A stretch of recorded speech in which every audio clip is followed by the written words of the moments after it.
எல்லா வீடியோ கால்ல வாங்க. நம்ம பயிற்சிகள் செய்யலாம் கொஞ்சமா.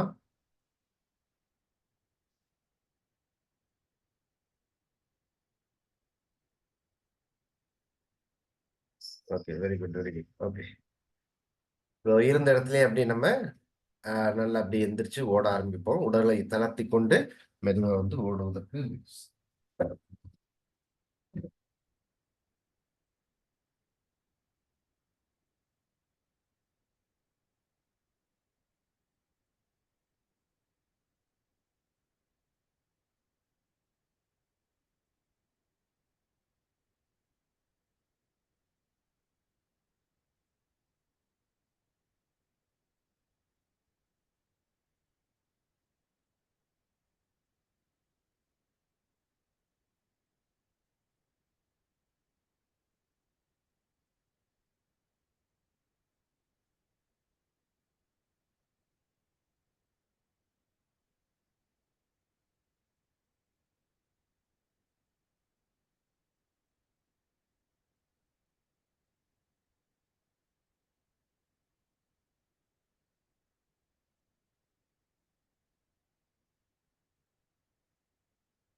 ஓய்வு. இப்படி ஜம்ப் பண்ணிக்கோங்க. ஸ்கிப்பிங்.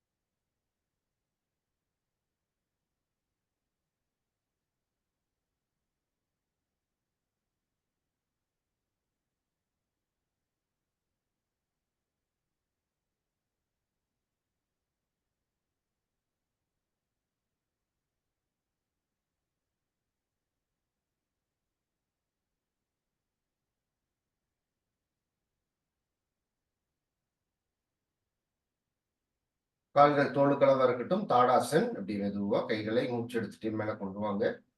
இன்டர்லாக். மேல் நோக்கி நல்லா இழுக்கட்டும். கைகள் காதோடு சேர்ந்து இருக்கட்டும்.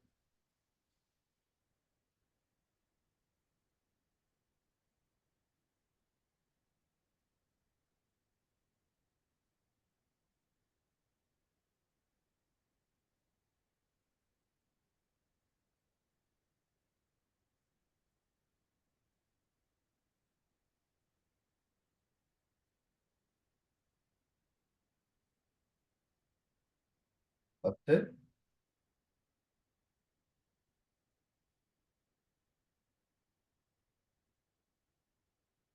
இருபது. அப்படி கிரியா 20 டைம்ஸ்.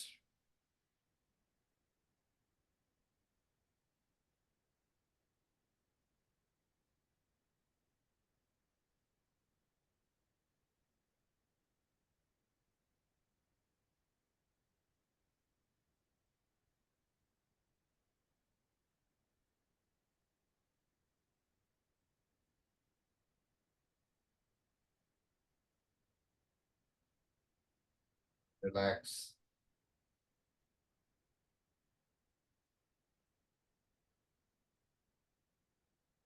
கால்களை சேர்த்தி காலை வி ஷேப்ல வச்சுக்கோங்க. கைகள் முன்புறம். நல்ல மூச்சு எடுத்து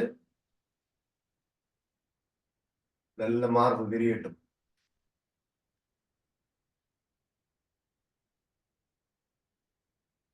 மூச்சு விட்டுட்டு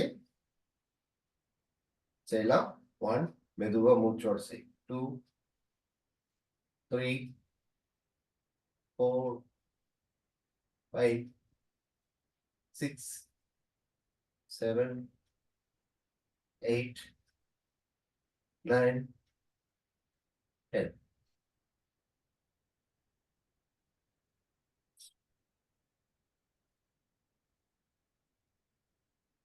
கைகள் பக்கவாட்டுல மேல போய் காலை முன் கால்ல நின்னுட்டு கீழே வரணும். மூச்சு எடுத்து மூச்சு விட்டு செய்யலாம்.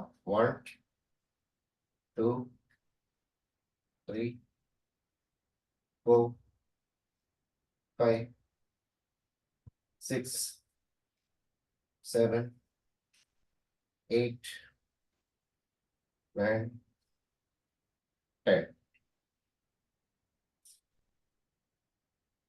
இந்த கைகள் முன்புறம்.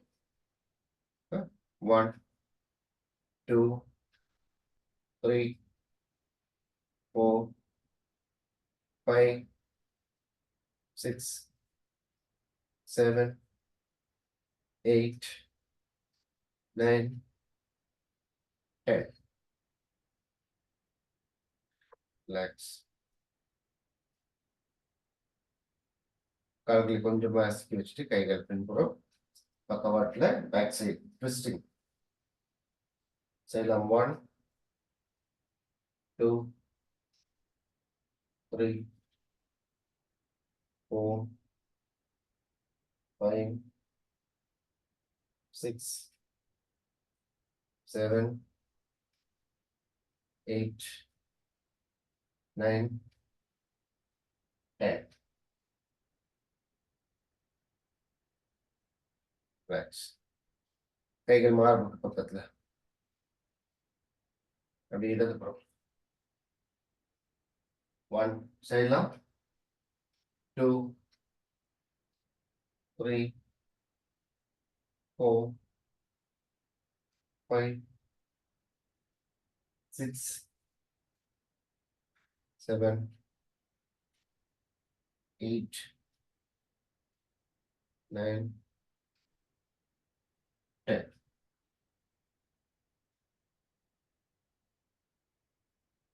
அப்படி தொப்புகளுக்கு நேரா வச்சுக்கோங்க. கால்களை நல்லா கொஞ்சமா விரித்து வைத்துக் கொள்ளுங்கள். அப்படி பின்புறம் இடதுபுறம் போறப்ப கால் திரும்பட்டும். செய்யலாம். 1 வலது இடது. 2, 3, 4, 5, 6, 7, 8, 9, 10.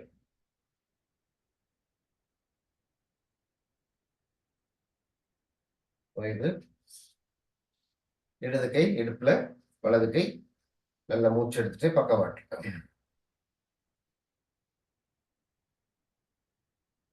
செய்யலாம். அப்படி வலது இடது. 1, 2, 3, 4, 5, 6, 7, 8, 9, 10.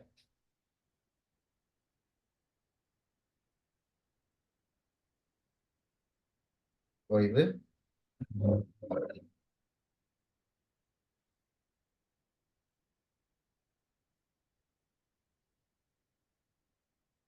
நல்லா உட்கார்ந்து ரிலாக்ஸ் படுத்திக்கிங்க.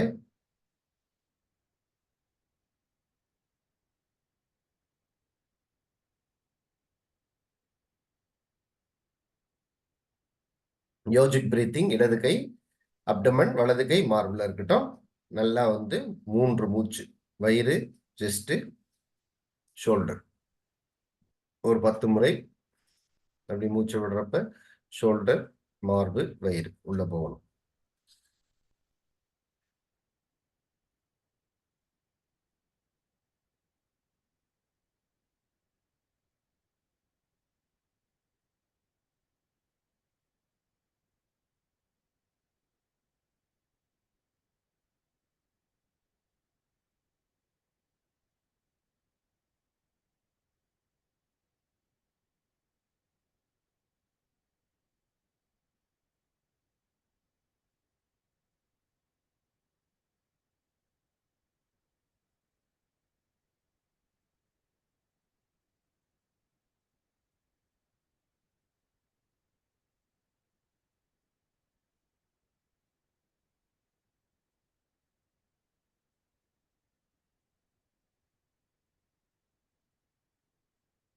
ஓய்வு.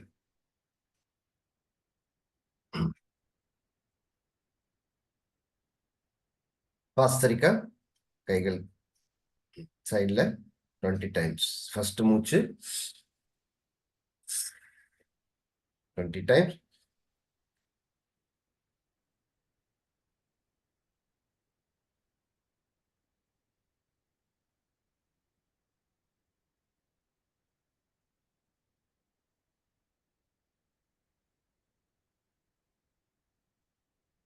ஓய்வு.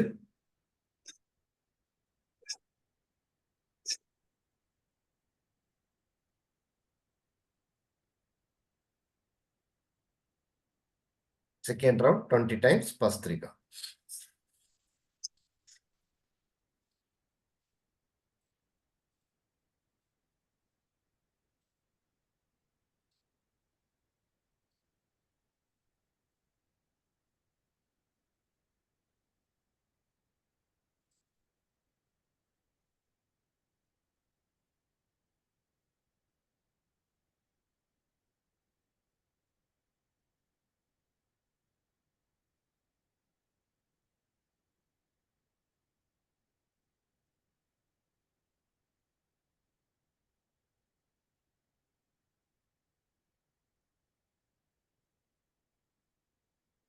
நாடி சுத்தி பிராணாயாமா. இடது கை தொடையில, வலது கை நாசிகா முத்ரா.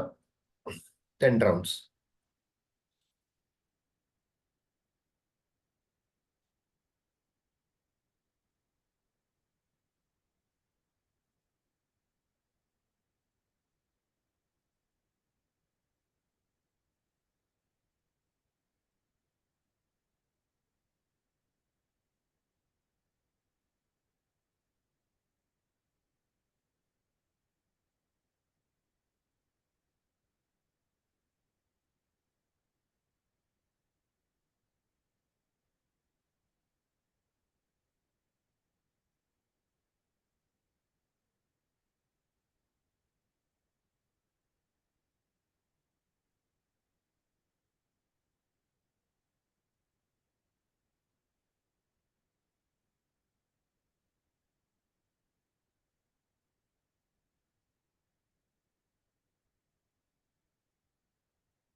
முடித்தவர்கள் இப்படி ஓய்வு.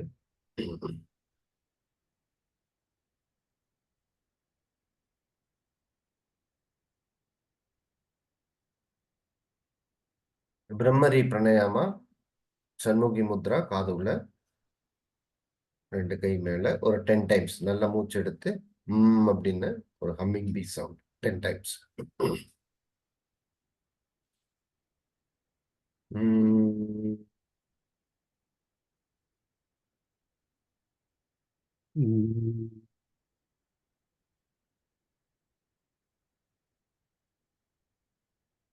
உம். உம்.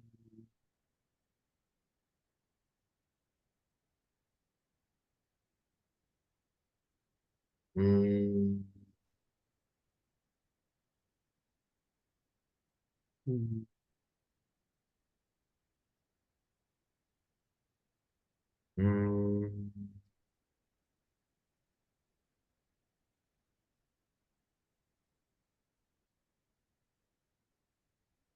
உம்.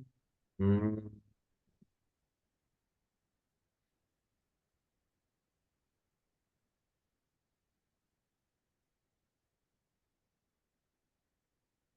ம்.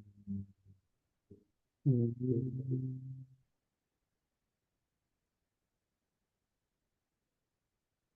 ம்.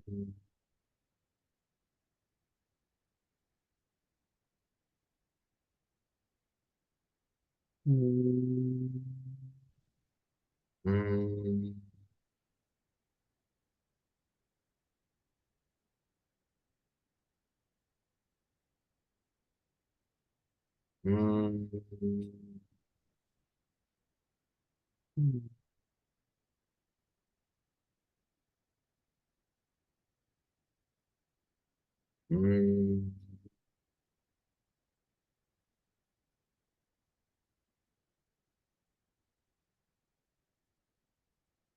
ம்.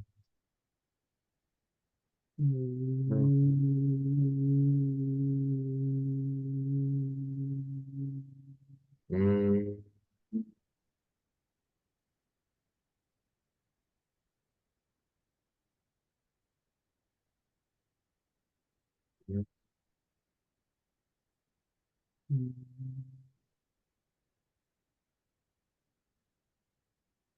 Relax ஓய்வு.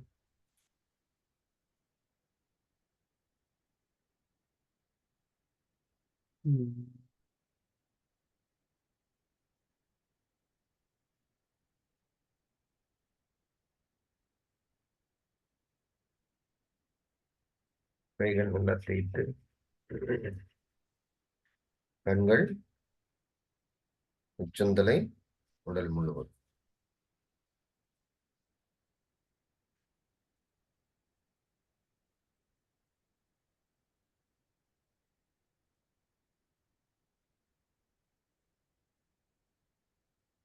கண்களை.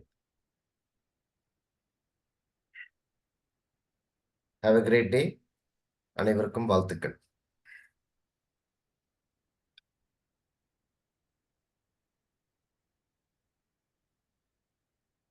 இன்னைக்கு நம்ம அடுத்த நிகழ்வாக 2 விஷயங்கள் பார்க்க போறோம்.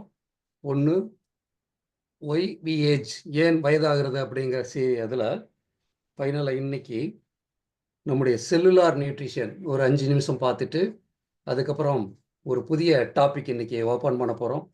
அதுல ஒரு 28 நாள் அதுல ரொம்ப முழுமையான பல விஷயங்கள் நம்ம வரிசையாக டெய்லி பேசுவோம். அந்த வகையில் இப்போ செல்லுலார் நியூட்ரிஷன் போறதுக்கு முன்னாடி நம்ம வழக்கமாக பிரேயர் சாங்கோட ஆரம்பிக்கலாம்.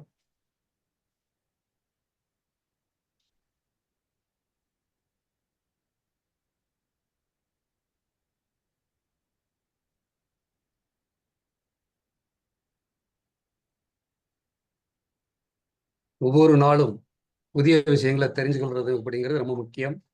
இன்னைக்கு கூட முதல்ல வீடியோவில் நம்முடைய பலவீனங்களை பலமாக மாற்றிக்கணும் அப்படிங்கிற கருத்தோட ஒரு வீடியோ பதிவு பண்ணியிருந்தோம். ஸோ ஒவ்வொரு நாளும் ஒரு விஷயத்தை செய்யும் பொழுது நமக்கு வாழ்க்கையில் மிகப்பெரிய அளவில் வெற்றிகள் கட்டாயம் வரும். அதான் நம்முடைய மேஜிக் மணியுடைய கருத்து என்ன அப்படின்னா, மக்களை மேம்படுத்தணும், ஆரோக்கியப்படுத்துறது மட்டும் இல்லாமல் மன ரீதியாகவும் மேம்படுத்தணும். ஸோ நம்ம மன ரீதியாக மேம்படுத்துறதுல ப்ரேயர் ஃபஸ்ட்டு ஸ்டார்ட் பண்ணிக்கலாம்.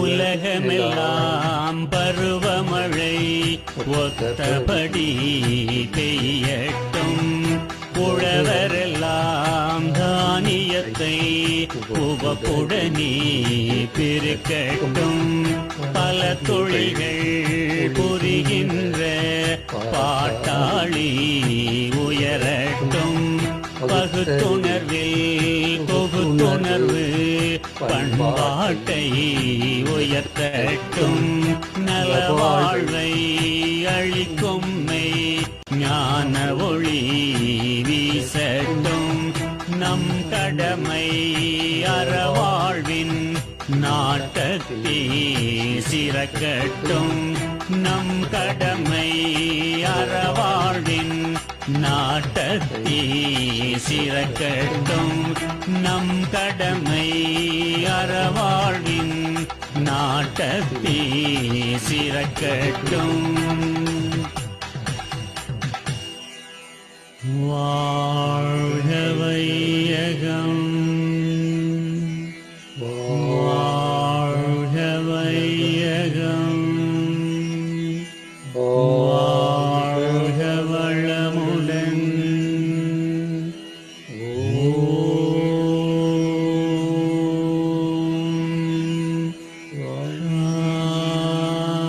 சாந்தி சாந்தி சாந்தி.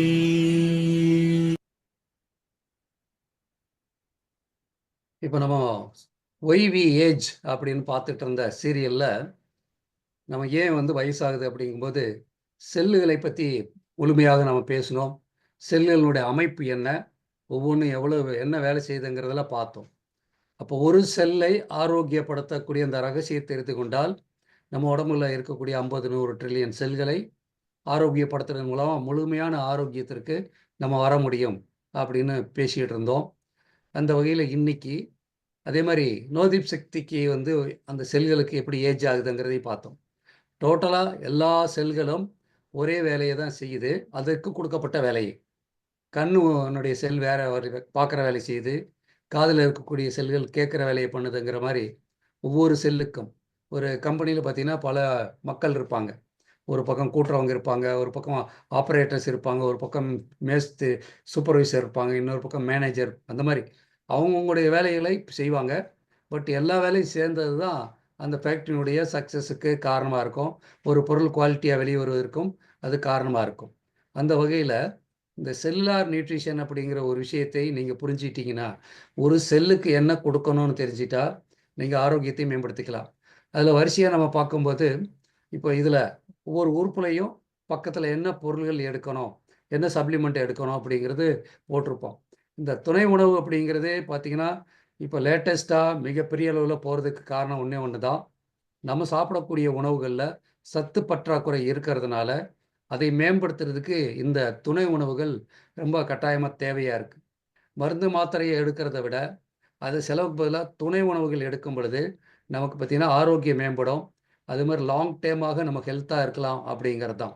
இன்றைக்கி நம்முடைய இப்போ சோசியல் மீடியா வந்ததுனால பல பேர் வந்து ஹெல்த்தை பற்றி தெளிவாக பேசினாலும் கூட நம்ம அதை புரிஞ்சுக்கிட்டு நடைமுறைப்படுத்துறதுங்கிறது நம்ம கையில் இருக்குது. இப்போ வழக்கமாக பார்த்திங்கன்னா முருங்கை விதை சாப்பிட்றத பற்றி நம்ம ஒரு பழக்கத்தை கொண்டு வந்திருப்போம், மென்று சாப்பிட்ற பழக்கத்தை கொண்டு வந்திருப்போம். இந்த மாதிரி ஒவ்வொரு பழக்கமும் சின்ன சின்ன பழக்கங்கள் கூட நம்ம ஆரோக்கியத்தில் மிகப்பெரிய பங்கு வகிக்கிறது அப்படிங்கிறது தான்.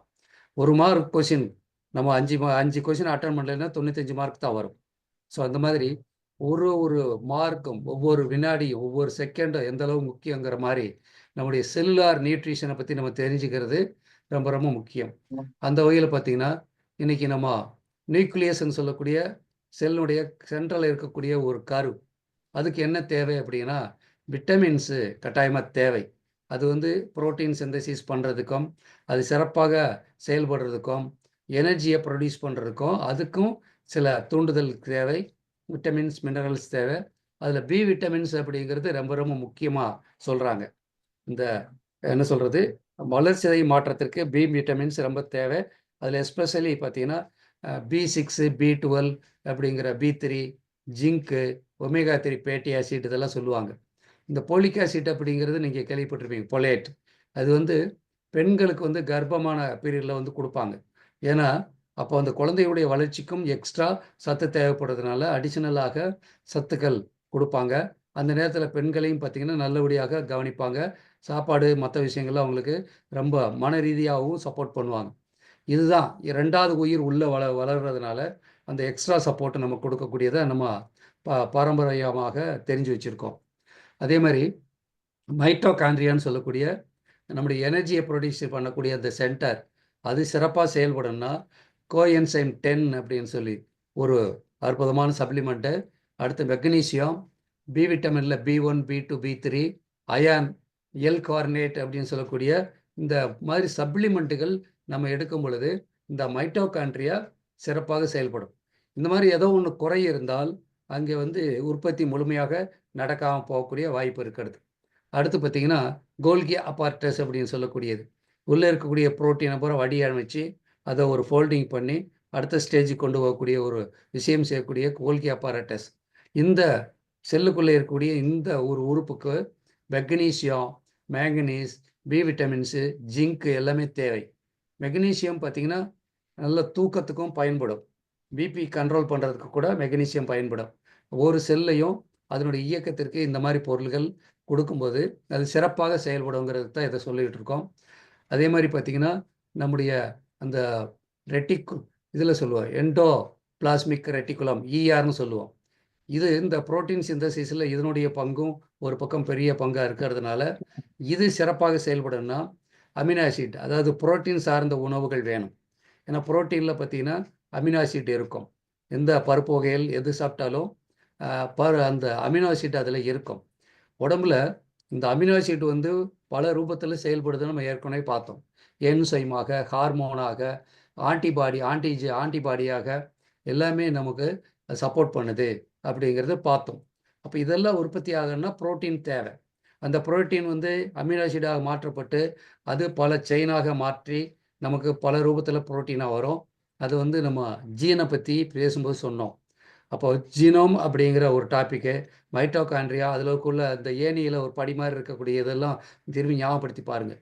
ஸோ இந்த மாதிரி புரோட்டீன் சிந்தசிஸில் நம்ம அமினோ ஆசிட் வந்து ரொம்ப ரொம்ப முக்கியமாக இருக்குது. அதுதான் வந்து ஹார்மோன்ஸு, அடுத்து என்சைம்ஸு இதெல்லாம் சுரக்கிறதுக்கு பயன்படுது, உற்பத்தி ஆகிறதுக்கு பயன்படுதுன்னு பேசணும்.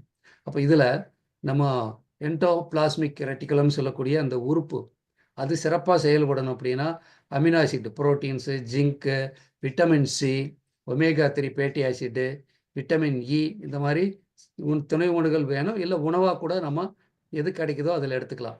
ஸோ இந்த மாதிரி இருக்கக்கூடியதில் அடுத்து இதே மாதிரி இன்னும் சில உறுப்புகள் இருக்கு இல்லையா, அதையும் பார்க்குறோம்.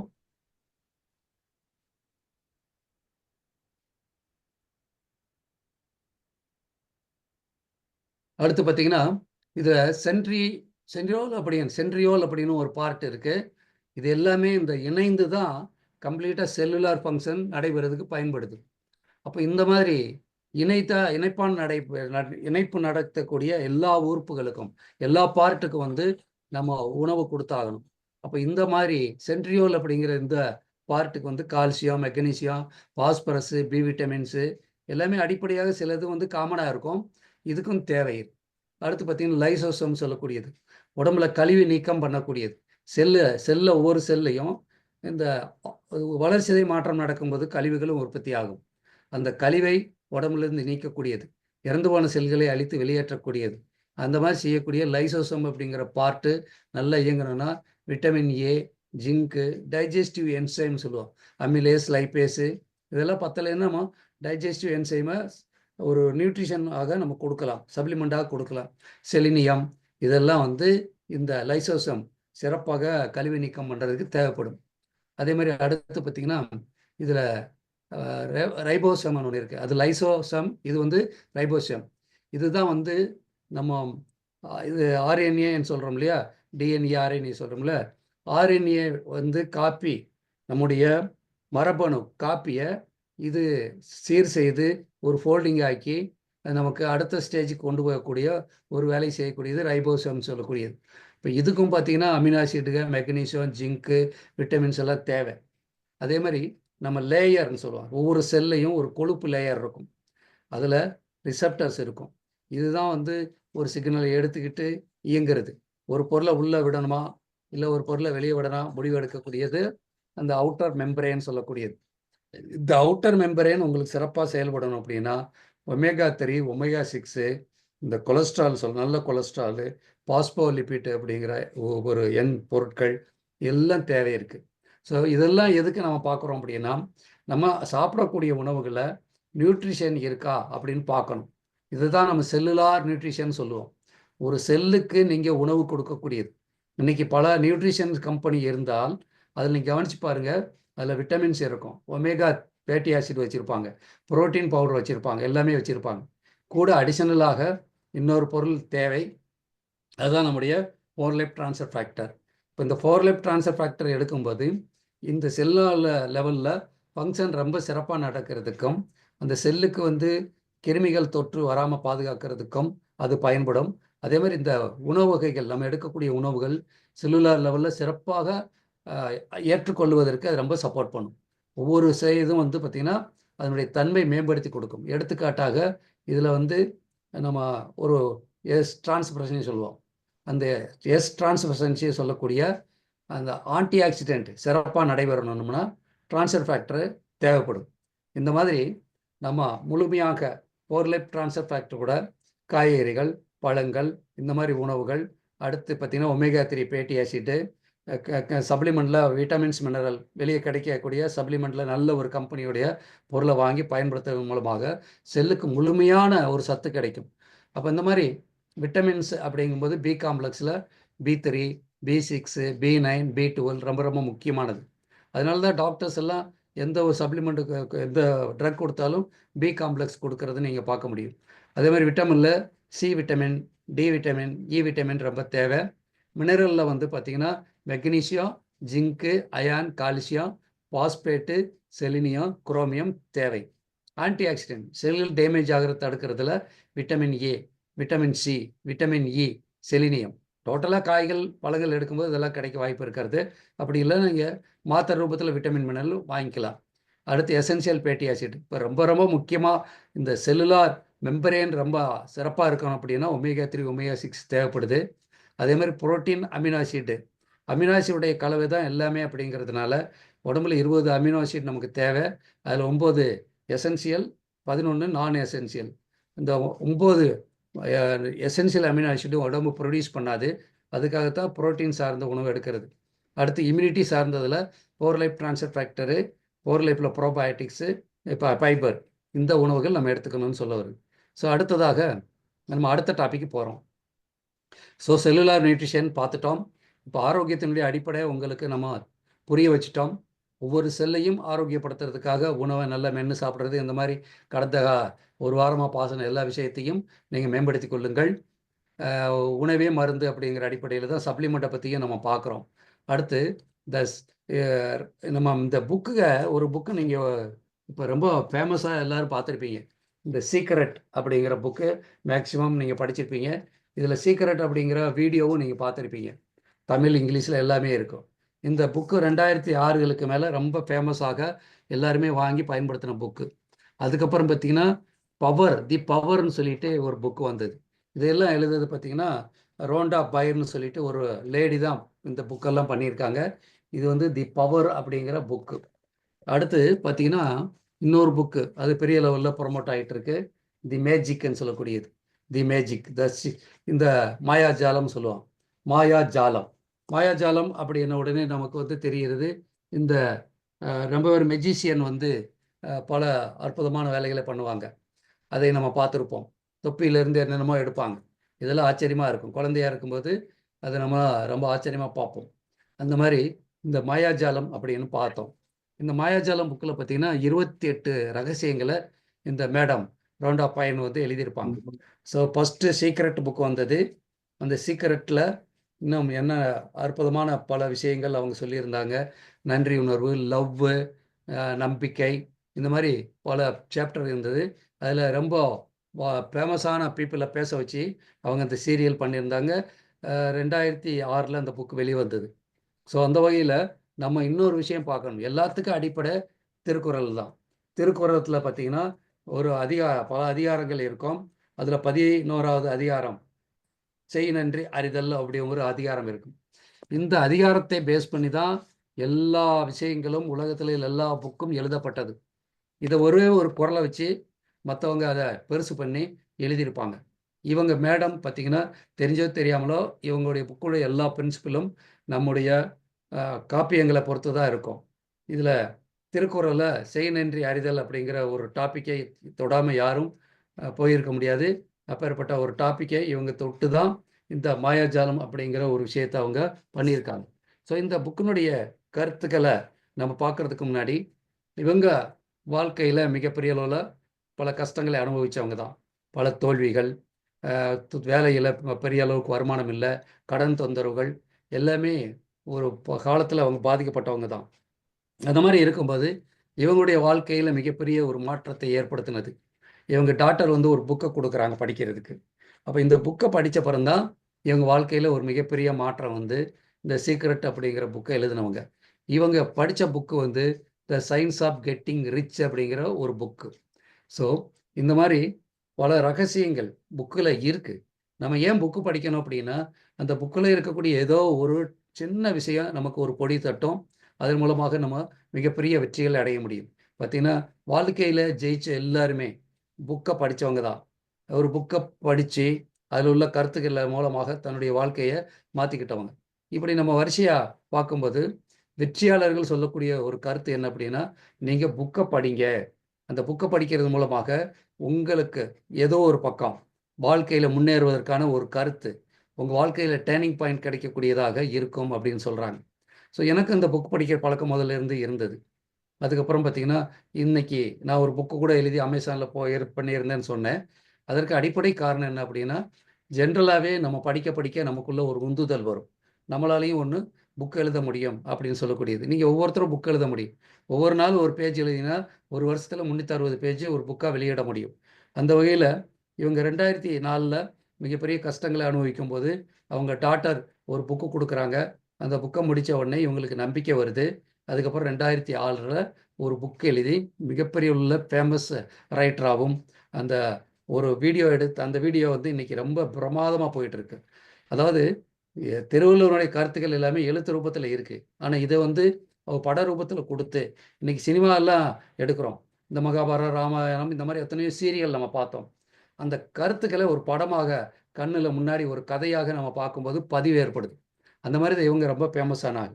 ஸோ இந்த வகையில் இவங்களுடைய இந்த book the science of getting rich படித்தப்புறம் லா ஆஃப் அட்ராக்ஷனை பற்றி ரொம்ப தெரிஞ்சுக்கிட்டாங்க. உலகம் வந்து ஒரு எதுலன்னா ஒரு பிரின்சிபிளில் தான் இயங்குது. அந்த பிரின்சிபிளில் ரொம்ப ரொம்ப முக்கியமானது லா ஆஃப் அட்ராக்ஷன். ஒத்தவை ஒற்றவத்தை ஈர்க்கும் அப்படிங்கிறது தான். இப்போ நம்ம சுற்றி இருக்கக்கூடியவங்க யாருன்னா நம்மளால் ஈர்க்கப்பட்டவர்கள். நம்மளுடைய செயல்பாடுகள் அவங்களுக்கு பிடிச்சிருந்தால் நம்ம கூட இருப்பாங்க. அப்படி இல்லைன்னா அவங்க வெளியே போயிடுவாங்க. அதேமாதிரி நம்ம யார் பார்த்திங்கன்னா நமக்கு தேவையான நபர்களோடு தான், நம்ம செயல்பாடுக்கு ஒற்ற நபர்களோடு தான் பழகுவோம். அதனால் ஒத்தவை ஒற்றவத்தை ஈர்க்கும் அப்படிங்கிறது சொல்லுவாங்க.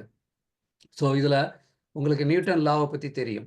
ஒவ்வொரு செயல்பாட்டுக்கும் நமக்கு அது ஆப்போசிட் அண்டு இந்த ரியாக்ஷன் கிடைக்கும்னு சொல்லுவாங்க. Every action is opposite reaction அப்படின்னு சொல்லுவாங்க.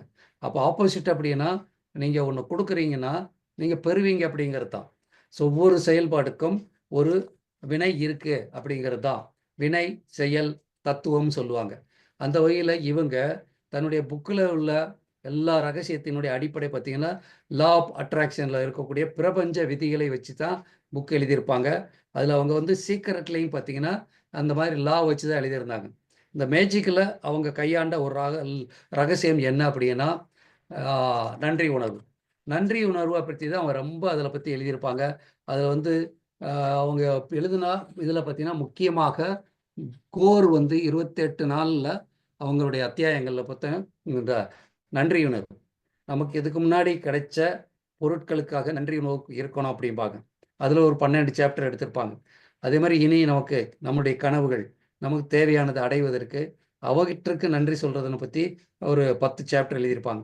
பாக்கி 6 சாப்டரில் காம்பினேஷன் இதெல்லாம் அடைகிறதுக்கு எப்படி நம்ம தினசரி ஒரு பழக்கத்தை கையாளணும் அப்படிங்கிறத எழுதியிருப்பாங்க. அப்போ நன்றி உணர்வு அப்படின்னு பேசும் பொழுது இவங்க புக்கில் எப்படி ஸ்டார்ட் பண்ணுறாங்க அப்படின்னா, இல்லாதவனிடமிருந்து எடுக்கப்படும் இருப்பவனுக்கு கொடுக்கப்படும் பைபிளினுடைய வாசகத்தாக அவங்க எழுதியிருப்பாங்க.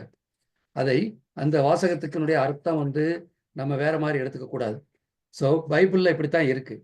யாரிடம் இருக்கிறதோ அவருக்கு அதிகமாக கொடுக்கப்படும், யாருக்கு அவங்களுக்கு அபரிதம் உண்டாகும், யாரிடம் இல்லையோ அவர் வசம் ஏற்கனவே உள்ளதும் எடுத்துக்கொள்ளப்படும் மட்டும் எழுதியிருக்கு. அந்த வகையில் இது நம்ம தப்பாக புரிஞ்சிருப்போம். ஆனால் உண்மை என்னவென்றால் யார்கிட்ட வந்து நன்றி உணர்வு இருக்கோ அவர்களுக்கு கொடுக்கப்படும், யாரிடம் நன்றி இல்லையோ அவர்கள் வந்து எடுக்கப்படும் அப்படிங்கிறது தான். அப்போ பிரபஞ்சம் நீங்கள் உதவி செய்தவர்களுக்கு நன்றியோடு இருக்கும்போது இன்னும் உதவி செய்வாங்க. நீங்கள் ஒருத்தருக்கு ஒரு உதவி செய்கிறாங்க, அவங்க மதித்து அவருடைய உதவி ஏற்றுக்கொண்டு அவங்கள பாராட்டினீங்கன்னா மறுபடியும் செய்யணும்னு நினைப்பாங்க. அதே மாதிரி நீங்கள் இந்த அவருக்கு கொடுத்தது என்னன்னா அந்த நன்றி உணர்வை கொடுத்தீங்க.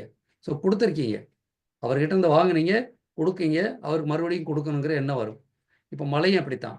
மழை வந்து அது வந்து மழை பெய்ய பெய்யத்தான் இந்த பூமி அதை எடுத்துக்கொண்டு ஆவியாக கொடுக்குது, கடல் ஆவியாக கொடுக்குது, அது மறுபடியும் மழையாக வருது.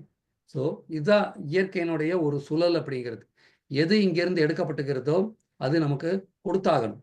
எது கொடுக்கப்படுகிறதோ அது வந்து நமக்கு ஏற்கனவே நம்ம கொடுத்தது தான், நீங்கள் அறியாமலே செஞ்சுருப்பீங்க. அந்த மாதிரி இந்த லா இந்த சைக்கிள் அப்படிங்கிறது. அப்போ நம்மை சுற்றி நடக்கக்கூடிய எல்லாமே நீங்கள் கவனித்து பார்த்தீங்கன்னா உங்களுக்கு இந்த பூமராங் மாதிரி நீங்கள் ஒன்று வீசியிருந்தீங்கன்னா அது உங்களுக்கு வந்திருக்கும். அதுதான் வினை வினைத்தவன் வினையா இருப்பான், திணை வினைத்தவன் திணையா இருப்பான். அதே மாதிரி நீங்கள் உப்பை குடித்தவன் உப்பை சாப்பிட்டவன் தண்ணீர் குடிச்சாகணும் அப்படிம்பாங்க. இந்த வினை செயல் தத்துவத்தை நாம் புரிந்து கொள்ளும்போது ஆட்டோமேட்டிக்காக நம்ம தவறு செய்ய மாட்டோம், நன்றி உணர்வோடு இருப்போம். அதே மாதிரி இதில் இன்னொன்று, பைபிளில் கூட ஒரு கோட்டை இதை பற்றி எழுதியிருக்காங்க இந்த புக்கில். என்ன இருக்கு அப்படின்னா, பைபிளில் குரானில் என்ன எழுதியிருக்காங்க அப்படிங்கிறது என்ன சொல்கிறேன்னா, நீங்கள் நன்றியுடன் இருந்தால் நான் உங்களுக்கு அதிகமாக கொடுப்பேன், ஆனால் நீங்கள் நன்றி உணர்வற்றவராக இருந்தால் நான் உங்களுக்கு வழங்கும் தண்டனை மிகவும் தீவிரமானதாக இருக்கும் சொல்லிட்டு இந்த குரானில் உள்ள ஒரு வாசகத்தையும் கூட இந்த புக்கில் கோட் பண்ணியிருக்காங்க. ஸோ பிரபஞ்ச விதியில் இவங்க என்ன சொல்கிறாங்க அப்படின்னா, நம்ம வந்து ஒரு வேலைக்கு போகிறோம், அந்த வேலை எனக்கு பிடிக்கலை, எனக்கு வந்து பணம் இல்லை அப்படிங்கிற மாதிரி பல விஷயங்களை நம்ம சொல்லும் பொழுது அந்த வேலை வந்து நமக்கு பிடிக்காமல் போய் அங்கே ப்ரொமோஷன் இல்லாமல் அவன் வெளியே அனுப்பக்கூடிய சூழல்லாம் ஏற்படும். அதே மாதிரி அதுக்கு நன்றி உணர்வு சொன்னால் இந்த வேலை எனக்கு பிடிச்சிருக்கு அப்படின்னா கூட இந்த பிடிக்காத வேலை கூட பிடிச்சிருக்கும், அது போக போக உங்களுக்கு பழகிறோம். அதுக்கப்புறம் பார்த்தீங்கன்னா உங்களுக்கு அது வந்து பல விஷயங்களை ப்ரொமோஷன்ஸ் எல்லாம் கொடுக்க ஆரம்பிச்சிடும். இதை பற்றி வந்து எழுதியிருக்காங்க. ஸோ இதில் நன்றி உணர்வு நீங்கள் செலுத்தும் போது பெறுதல் அப்படிங்கிற விஷயத்தை நீங்கள் அடைவீங்க. அந்த காஸ் எஃபெக்ட் தியரி அப்படிங்கிறதும் அவங்க கோட் பண்ணுறாங்க. அதே மாதிரி இவங்களுக்கு அந்த நன்றி உணர்வு எப்போ இப்போ ஸ்டார்ட் ஆச்சு, அதை முழுமையாக எப்போ புரிஞ்சுக்கிட்டாங்கன்னா அந்த புக்கு படித்து அவங்க ப்ராக்டிஸ் ஸ்டார்ட் பண்ணாங்க. நன்றி உணர்வு அப்படிங்கிறது உதட்டளவில் சொல்கிறது கிடையாது, தேங்க்ஸ்ன்ற ஒரு வார்த்தையை சொல்லிட்டு அப்படியே போகிறது கிடையாது. ஆனால் உள்ளே இருந்து சொல்லணும். அந்த உள்ளே இருந்து சொல்லும் பொழுது நமக்கு அந்த உணர்வில் ஒரு சிலிப்பு ஏற்படுறத பார்க்க முடியும். சில நேரங்களில் நான் தழுத்தழுக்கும். அந்த மாதிரி உள்ளபூர்வமாக நன்றி சொல்லணும். அப்போ அந்த நன்றி உணர்வு எப்போ நமக்கு கிடைக்கும் அப்படின்னா, நம்ம ரொம்ப கஷ்ட காலத்தில் நமக்கு பல பேர் உதவி செஞ்சுருப்பாங்க. அதை நினைக்கும் போது இன்றைக்கும் உங்களுக்கு அந்த மனசில் அவங்க மேலே ஒரு மரியாதை, அவங்கள பார்க்கணுங்கிற எண்ணம், அவங்க மறுபடியும் சந்திக்கணும் அப்படிங்கிற எண்ணங்கள்லாம் உருவாகும். இதை வந்து நீங்கள் இந்த நன்றி உணர்வுங்கிற பார்க்கும்போது சில எடுத்துக்காட்டாக நம்ம வாழ்க்கையில் கடந்து வரும்போது நம்ம பார்த்துருப்போம். நான் அதில் எடுத்துக்காட்டாக நான் இந்த மகாபாரத ராமாயண எபிசோட்ஸ் எல்லாம் நான் பார்க்கும்போது அதில் துரியோதனை பற்றி உங்களுக்கு தெரியும், எப்பேற்பட்ட ஆள் அப்படிங்கிறது. இருந்தாலும் அவர்கிட்டையும் நல்ல குணங்கள் இருந்தது அப்படிங்கிறது பல இடத்துல கோட் பண்ணியிருப்பாங்க. அப்போது இதில் வந்து ஒரு பீரியடில் அவன் ஒரு இடத்துல சிறைப்படுவான். அவங்க வந்து சிறைப்படுத்தி அவங்களுக்கு மாதிரி கொடுமைப்படுத்தக்கூடிய ஒரு சூழலில்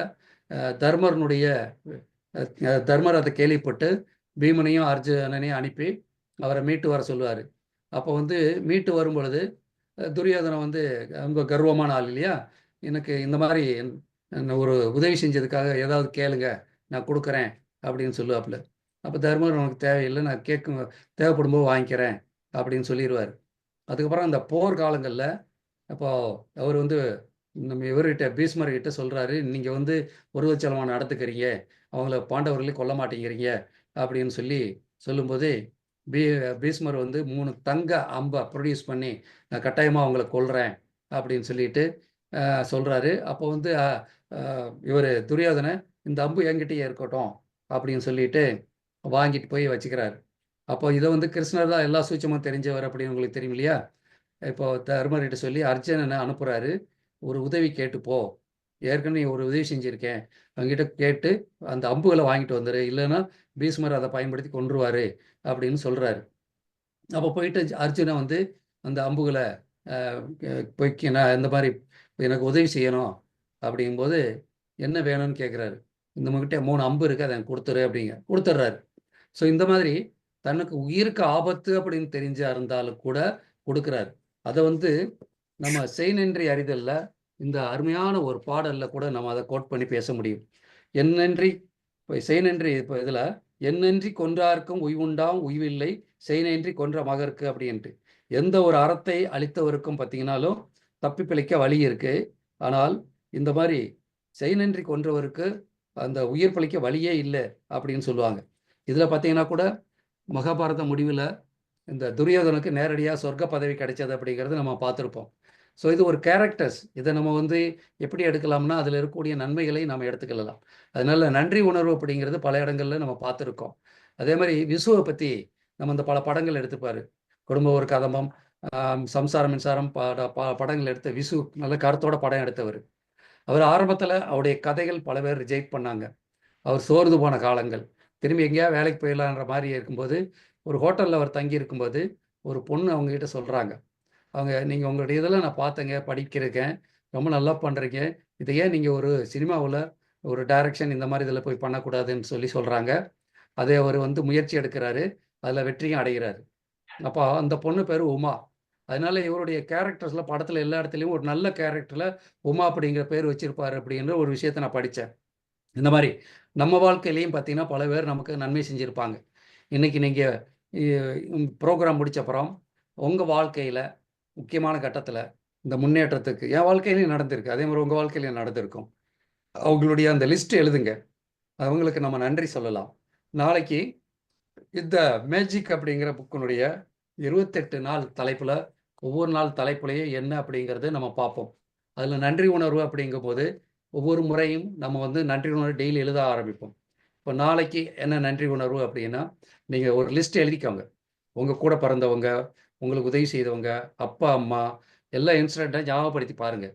அந்த ஞாபகப்படுத்தி பார்க்கும்போது உங்களுக்கு அந்த இது தெரியும். நான் நேற்று கல்யாணத்துக்கு போகும்போது என்னுடைய தமிழ் ஆசிரியர் அவர் அங்கே கல்யாணத்துக்கு வந்திருந்தார். அவர் பேர் லட்சுமணசாமி. பார்த்திங்கன்னா எங்கள் ஊர் தான். நான் நேற்று அந்த கல்யாணத்துக்கு போகும்போது அவரை பார்க்கும்போது எனக்கு உண்மையிலே ரொம்ப சந்தோஷம். அவர் பார்த்திங்கன்னா இப்போது நான் படிக்கும்போது அவர் இப்படி 23, 24 வயசு இருக்கும் இல்லையா. இப்போ அவருக்கு எனக்கு 64 அப்படின்னா 22 வயசெல்லாம் சேர்த்துக்கோங்க. ஏறக்குறைய ஒரு 80 வயசை நெருங்கி இருக்கார். ஆனால் அதே மாதிரி கொஞ்சம் தளர்ந்து இருந்தாலும் அதே முகத்தில் சிரிப்போட அதே கேர் ஸ்டைலோட அவர் இருக்கிறது பார்க்கும்போது அவர்கிட்ட இருந்து நமக்கு ஒரு சமிக்கை, ஆரோக்கியமாக இருக்கணும்னா சந்தோஷம் அப்படிங்கிற ஒரு சமிக்கை நமக்கு கிடைக்குது. ஸோ பிரபஞ்சத்தில் இந்த சமிக்கைகளை பற்றியெல்லாம் அடுத்தடுத்து நம்ம பார்ப்போம். ஸோ இந்த மாதிரி ஒரு கல்யாணத்துக்கு போகும்போது என்னுடைய கூட படித்தவங்கள பார்த்தோம். அந்த இளமை உணர்வு நம்ம திரும்பி வருது. இந்த மாதிரி பழைய நினைவுகள் நீங்கள் எடுத்து அதிலிருந்து உங்களுக்கு சிரமமான நேரத்தில் யார் உதவி செய்தார்கள் கட்டாயமாக செஞ்சுருப்பாங்க. அவங்களுடைய லிஸ்ட்டை இன்றைக்கி எழுதுறது தான் உங்களுடைய ஹோம்ஒர்க். ஸோ நல்ல விஷயத்தை நம்ம இன்னைக்கு ஸ்டார்ட் பண்ணியிருக்கோம். அதனால் நன்றி உணர்வு அப்படிங்கிறது ஒவ்வொருத்தருக்கும் இருக்க வேண்டியது. நன்றி உணர்வு இருந்தால் நம்ம மிகப்பெரிய வெற்றிகளை அடைய முடியும். ஜீவராசிகளில் பார்த்திங்கன்னா நம்ம வீட்டில் இருக்கக்கூடிய நாய்கள் அதற்குடைய நன்றி உணர்வு பார்த்துருப்பீங்க. ஒரு நாள் அதற்கு பிஸ்கட் போட்டால் கூட வாழ்நாள் பூரா வாழாட்டும், நமக்காக நம்ம வீட்டை காக்கக்கூடியது. அதனால் நன்றி உணர்வை எழுதுங்க. நாளைக்கு மீண்டும் இந்த நிகழ்ச்சியில் மேஜிக் அதாவது மாயாஜாலத்தினுடைய முதல் நாள் 28 நாளினுடைய முதல் நாள் பயிற்சியோடு நம்ம சந்திக்கலாம். ஹெல்த் டிப்ஸும் கூட இருக்கும், புதிய புதிய அணுகுமுறைகள் இருக்கும். அதே மாதிரி நம்ம இந்த இது சொல்கிறோம் பார்த்தீங்களா, சயின்ஸ் டேப்பிங், அதையும் நீங்கள் பயன்படுத்துங்க. கொலாஜன் இயற்கையான நேச்சுரல் ஃபுட்டில் கொலாஜன் இருக்குது அப்படிங்கிறத சொன்னேன். அதுலேயும் நான் பதிவிட்டிருக்கேன் நம்முடைய வாட்ஸ்அப் குரூப்பில். அதையும் பார்த்துக்கொள்ளுங்கள். வாழ்க வளமுடன். நன்றி. நிறைவு.